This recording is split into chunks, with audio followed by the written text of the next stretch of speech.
What is up, YouTube? How y'all doing? And illegals invaded a Walmart. ICE deports. I'm sorry. ICE deports entire superstore. The superstore in 23 minutes. Good God Almighty, they look like they ain't playing. I don't know why y'all think these ICE people playing. Y'all hit that subscribe button. Hit that bell.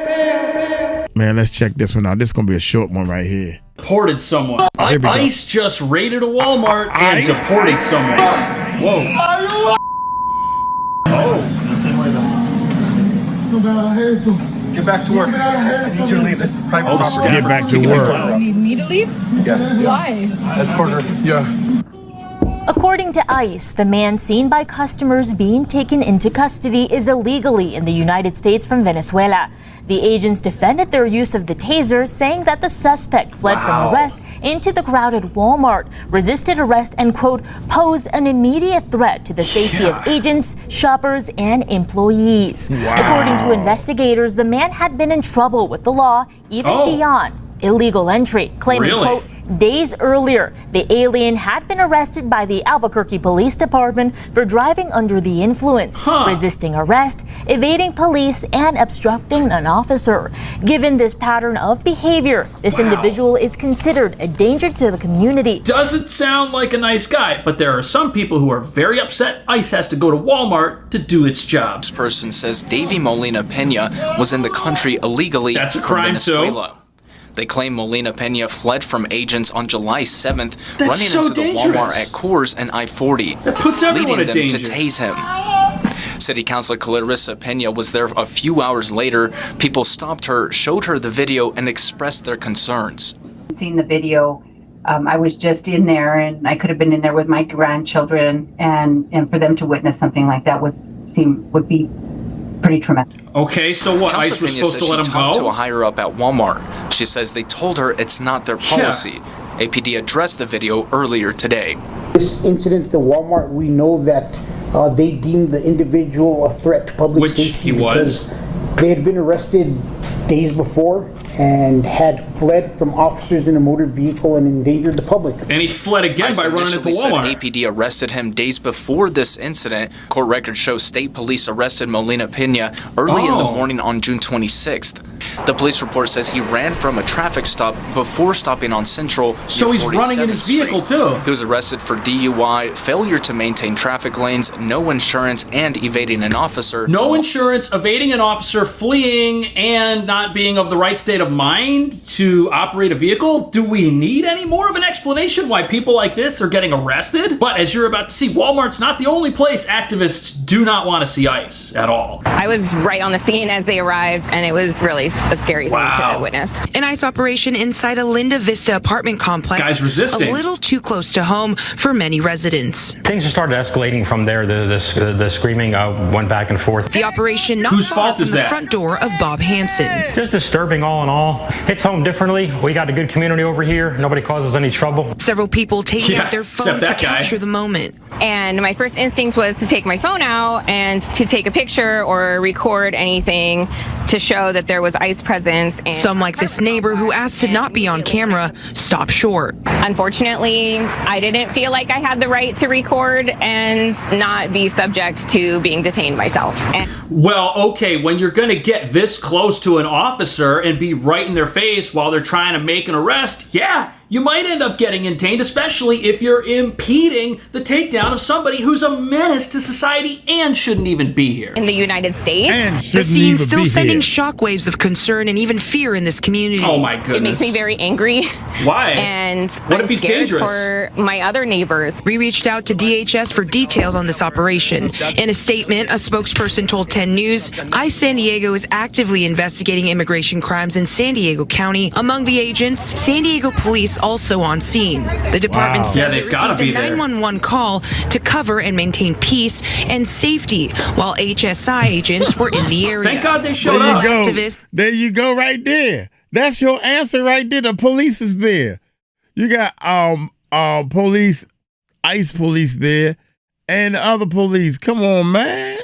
Arturo Gonzalez rushed to the scene to record what he could. seeing what was... Because these activists are rushing to the scene to record what they can and get so close that maybe somehow the person getting arrested escapes. Listen to this. Local activist Arturo Gonzalez rushed to the scene to record what he could. Seeing what was going on and knowing that someone that I had just spoke to on the phone was detained by ICE and they're an American citizen. We have asked DHS if any U.S. citizens were detained during Wednesday's operation and have yet to hear back. I'm definitely seeing a lot of families thinking ahead and planning for the worst, and that's all that we can do right now. So you're supposed to believe from watching this that ICE went to an apartment complex and is trying to deport Americans, but that's not what's happening. Every time we get a story like this, it's because people got way too close and impeded an investigation. Hey, let him go! Let him go!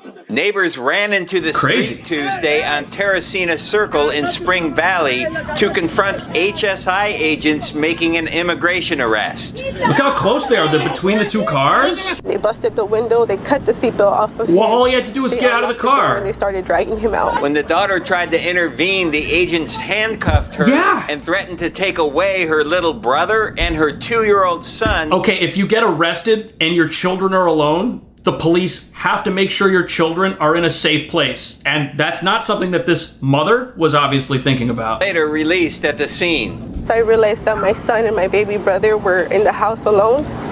And if they took me, they were going to be left alone and they were going to Thank you for thinking of what would happen to your kids if you got arrested. Agents carrying the father and placing him in the back of an unmarked pickup truck. Earlier that same morning, agents had arrested Manley's mother as she arrived at a downtown apartment complex where she works as a maid. The daughter confirms the couple crossed into the United States decades ago from Mexico. Okay. And were in the process of applying for a visa. Well, that process doesn't take decades. What are we talking about, 20, 30 years? At a certain point, you've got to do things the right way, hopefully before you even come in. There's no excuse for this. First of all, it's frightening.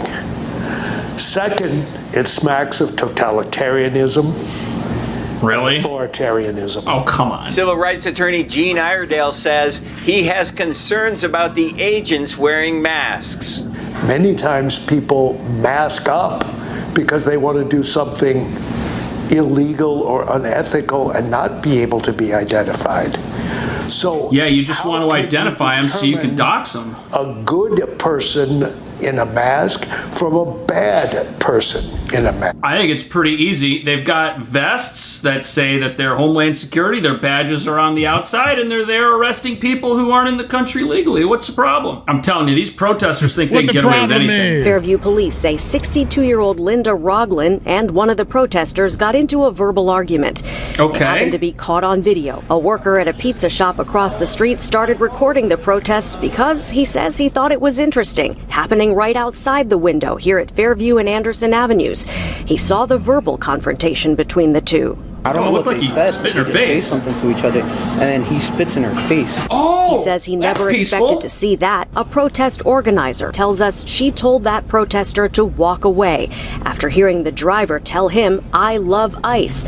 But the argument escalated. The guy spit at the woman, and that's not okay either, says Julio Torres. He says protesters need to avoid reckless behavior too, especially for some... Yeah, okay, this is obviously very reckless behavior, I'm and sorry. these people are attacking vehicles in the street, attacking the drivers of those vehicles. That's a terrifying situation. What do you think should happen to those protesters? Like America, we're here with Stephen Miller, as you know, is great advisor to the President, White House Deputy Chief of Staff for Policy. Stephen Miller, to set the table, we're witnessing the greatest political and cultural power grab in the history of the West through this immigration process, the open borders, no vetting.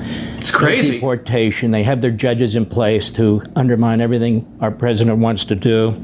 And now they've called out their violent militia, which they do from time to time, 2020 and other times. It's terrible. And they are trashing law enforcement yet again. They're trashing ICE. Yep. ICE is under attack like never before by the Democrat Party militia. What do you make of all this? Well, you've laid it out perfectly, Mark. Let me zoom out a little bit and provide some broader historical context. The left has been trying to shove Marxism, socialism, and communism down the throats of the American people for generations now. Yeah.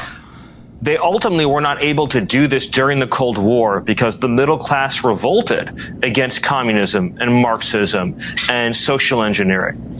The left shifted their tactics. The Democratic Party shifted their tactics to use migration as a weapon to break down the middle class and to gain political power and control in this country.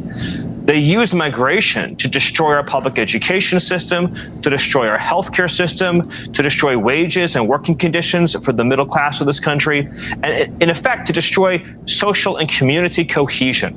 And then in that rubble, in that chaos, in that conflict, to then try to articulate the need for ever more government control, ever more government redistribution, ever more government power, and then to ultimately import voters to then support that agenda, to import voters who do not believe in limited government, who do not believe in the U.S. Constitution. And that is why you are seeing now this violent insurrectionist revolt by the Democrat Party against immigration and customs enforcement. You see.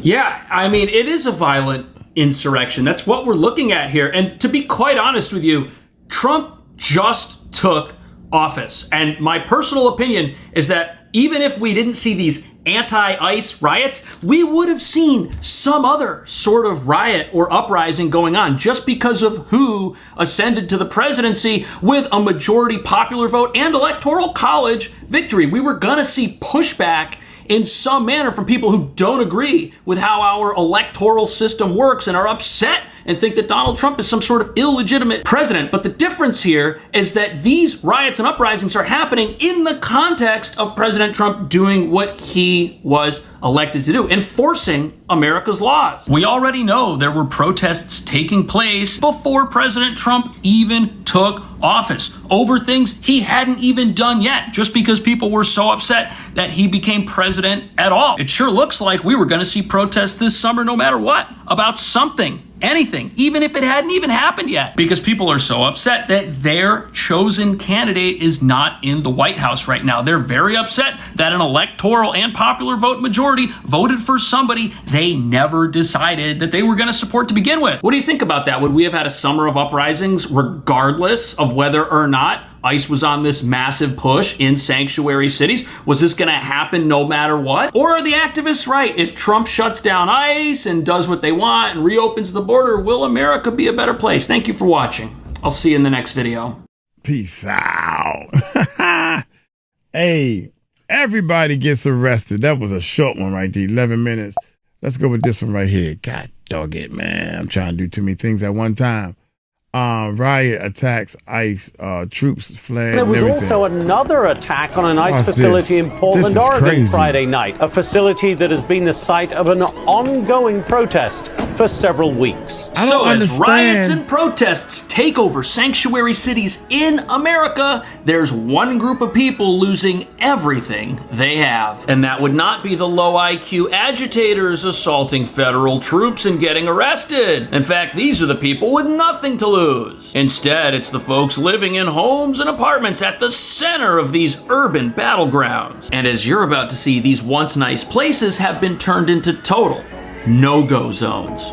This is the sound that residents living near the ICE protest in South Portland have been hearing for days now.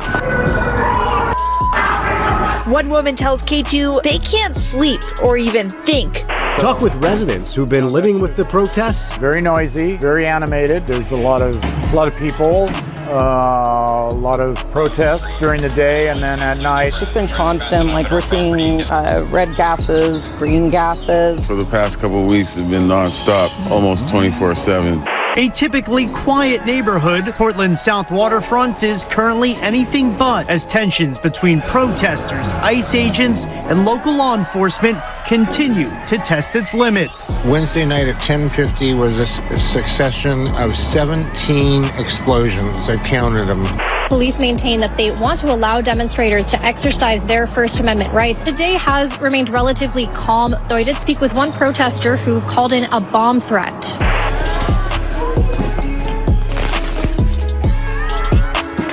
So the protesters attacking this place have the goal of getting inside and liberating people who've been arrested. But what nobody's talking about is if these rioters accomplish their goal, you're definitely going to guarantee other, even more extreme uprisings take place all across the country. Because the radicals you see here are the same, regardless of what city or country they're in. We've seen this same sort of behavior at the New York City ICE facility, and even recently among rioters destroying Mexico City in Mexico while telling Americans to leave their country. These people all have the same views, supporting a one-way U.S. border, and they've all vowed to resist whatever President Trump stands for. And to these people who exhibit the same behavior no matter where in the world we find them as they're attacking federal troops wearing homemade suits of body armor, if those troops just arrested somebody who the president says is a gang member, well, that person must be innocent because the president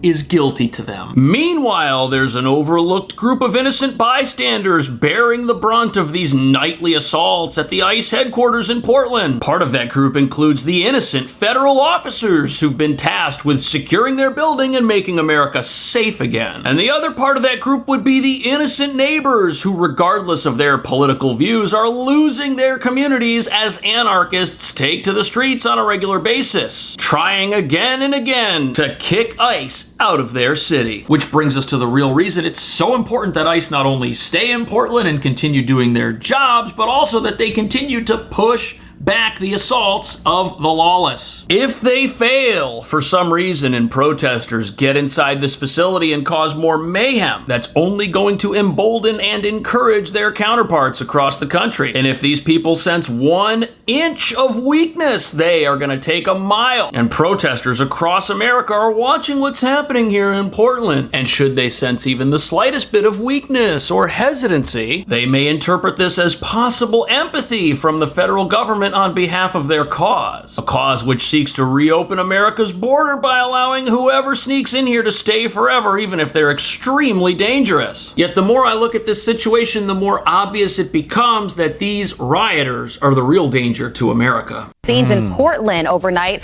as fiery protests broke out in front of the ICE building there. DHS agents clearing out the demonstrators after they could be seen tossing smoke grenades and lighting off flares out on the street. The agents having to fire rubber bullets at several of those demonstrators as they continue to cause chaos. These are people who vote the same way they behave, and that spells disaster for our country. And they can't be allowed to breach this facility and destroy it and kick ICE out of their city. That being said, it seems local officials are perfectly okay with allowing them to turn a once nice neighborhood full of semi-normal people into a complete and total disaster. A wasteland, if you want to call it that, where residents now find themselves trapped in their homes, afraid to leave, not getting any sleep, and as you're about to see, it's pushing some of them over the edge. It was a different scene outside the ICE facility on Monday morning than what we saw this weekend. Instead of sounds of flashbangs and tear gas, it was replaced by nail guns. These things happen in Portland quite a bit, I've noticed. So, talk with residents who've been living with the protests. Very noisy, very animated. There's a lot of people. A lot of protests during the day and at night. It's just been constant. Like we're seeing red gases, green gas. So all of this is happening in a fairly densely populated part of Portland. You've got apartments nearby. You've got people trying to live in this. And what we're seeing right now is that lawlessness and the law-abiding do not mix at all, even if the law-abiding support the cause of the protesters. And these apartment buildings are totally being destroyed. The folks inside of them can't get any sleep. There's 24/7 tension right outside their door because you've got anarchists attacking a federal facility and their local police will not arrest them. And like typical progressive politicians, who do they blame? Do you think they blame the protesters for the actions of the protesters? Oh no, that would make too much sense. Green gases, which when we Googled that was chlorine. They'll tell you it's been awful. Many of the people who live at Gray's Landing couldn't even leave because the crowds got so large. We have air conditioning and we can't put our air conditioning on. It gets so hot in that building. because of the tear gas coming in. And if they could leave? So it's pretty obvious from watching this and from the up-and-coming interviews that we're going to see that the protesters are not the reason for the tear gas. ICE is the reason for the tear gas. The defense of a federal facility that cannot go anywhere by agents who've been tasked with standing there and stopping it from getting broken into. That is the problem for this neighborhood. If the facility were to close down and go away, the protesters would go off and do something else. That's how residents are looking at this. That being said, as you'll soon see, even they have a limit to their tolerance for this type of behavior because it's directly affecting them. Nothing's being done about it, and they don't have anyone coming to help them. ICE can't help them. They're not local police. They have local police who you won't see in any of these videos unless it's a rare clip of them actually getting called to this place and deciding to show up. But part of what is turning these residents against lawlessness and having even them say, oh, we should do something about this is the fact that they could actually be suffering long-term effects from these protests in a way that most people don't even know about. This is the sound that residents living near the ICE protest in South Portland have been hearing for days now. You hear that ringing? This video sent to K2 News telling the story. One woman tells K2 they can't sleep or even think with the constant high-pitched noise. 6:46 in the morning. That's awful. They're not stopping. Nope.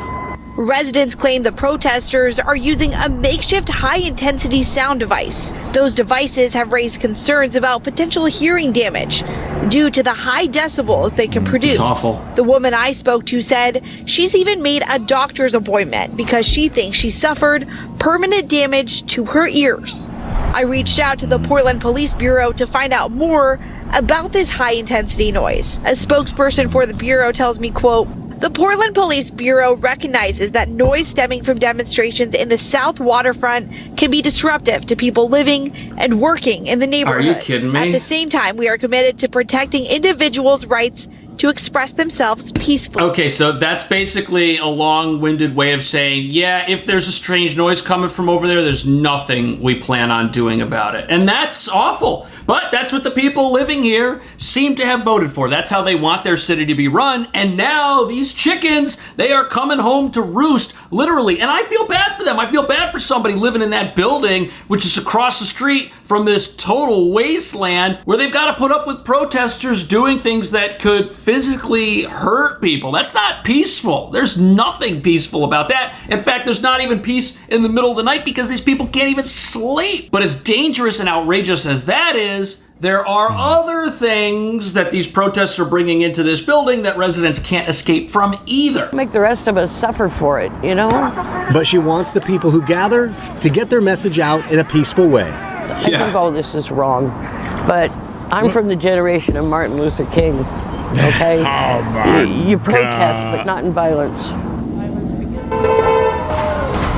And now, Stephanie, I did reach out to the management company who runs this apartment complex behind me, and they tell me their priority is making sure all their residents feel safe and that they are safe. One thing they're making sure they do is put a little more work in the HVAC system so some of that tear gas that came out into the building over the weekend doesn't happen again. They've also been removing...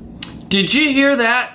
This building behind this newscaster right here, they have to upgrade their ventilation and HVAC because there is so much gas coming into this building as a result of these protesters being dispersed and coming back and over again that the people inside can't even breathe. Now on the screen right here, I've got the building, and look at this. Nice looking building, got some balconies, got a cafe downstairs, and boom, right across the street, we have the ICE facility. There's this little area over here, this vacant lot, which has some fencing on it where people gather and hurl things at this facility. It looks like over here, there's an area of some train tracks that folks could try to access. There's a big fence around this building, but it's in the middle of a neighborhood. I mean, this is a real community here, and the people inside these apartments are suffering. If this is your window right here, on the second floor facing those protests, I mean, you might have to move out. But that's not all. Apparently, this place gets spray painted up and down with anti-government messages. And even though the people inside empathize with the rioters to a degree, it's almost like once these anarchists who hate police and ICE and want open borders get dispersed, they start attacking everything around them, destroying their own community just because they can. And sadly, the utter lawlessness taking place on the streets of Portland has made its way to other parts of America. Federal immigration agents are facing increased threats of violence after multiple incidents in Texas this week saw gunmen ambush officers right outside their building. Madeline Rivera joins us live with the details. Good morning, Maddie. Good morning. The Department of Homeland Security says the number of assaults against ICE agents has increased significantly, and there have been some high-profile incidents in just the last few days alone. The suspect was identified as 27-year-old Ryan Lewis Mosqueda. The attack in McAllen came days after another violent incident in Texas just outside of Dallas. Authorities say an officer from Look at this. This is just absolutely terrible. And this didn't just happen overnight. Weeks of resistance, of televised uprisings going viral on the internet have encouraged people all over the country to try and become part of what they think is some sort of mass organic movement, but it's not. But they've been dealing with an ICE agency that has been defunded, forced to do their jobs with one hand tied behind their back, but no more. Now there's going to be more detention space. That's going to accelerate how quickly people are moved through places like the Portland Detention Center. On top of that, because of Trump's recent legislative win, there will now be billions of dollars available to hire and train more ICE agents. And the agency desperately needed a funding boost so that it can continue arresting criminals and getting the worst of the worst off our streets and keeping their own members safe when they do these jobs. I've been warning about this for 2 months. He has. The ramped up rhetoric is going to cause a situation where someone loses their life. We saw that today. I was hoping I'd be wrong, but I wasn't. And I'll tell you something else. It's not the end. Unless we stop the hateful rhetoric against ICE and Border Patrol, there's going to be more situations like that. Yeah, it's terrible. The attacks in Texas remain under investigation, and officials say anyone involved in attacking law enforcement will be prosecuted to the fullest extent.